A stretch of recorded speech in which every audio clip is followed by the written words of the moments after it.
Rumpun suku Melayu adalah salah satu rumpun suku terbesar yang ada di Indonesia, serta di beberapa negara kawasan Barat Asia Tenggara lainnya.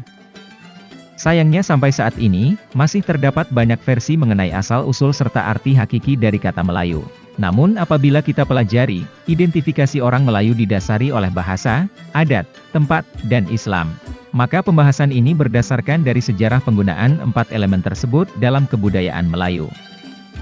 Di sisi lain, keberadaan rumpun suku Melayu juga tidak dapat dipisahkan dari sejarah panjang yang ada di kawasan Barat Asia Tenggara. Ini berarti, kita juga tidak akan pernah bisa memahami sejarah asal-usul Melayu tanpa mengetahui sejarah panjang kawasan ini, dan begitu juga sebaliknya.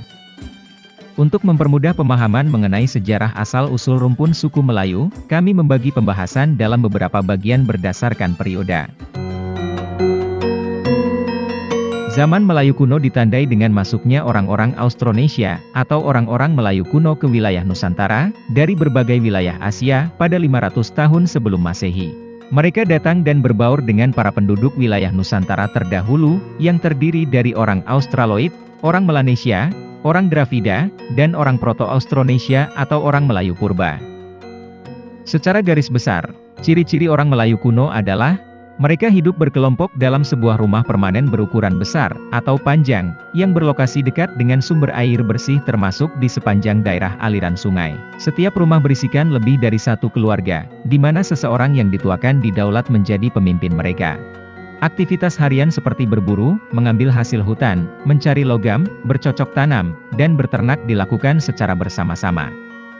Secara sosial orang Melayu kuno bersifat terbuka, hingga terjadilah asimilasi dan akulturasi dengan para pendahulu mereka. Percampuran ini mengakibatkan bahasa dan cara hidup Melayu kuno diserap oleh para penduduk terdahulu dan mendominasi kawasan Nusantara.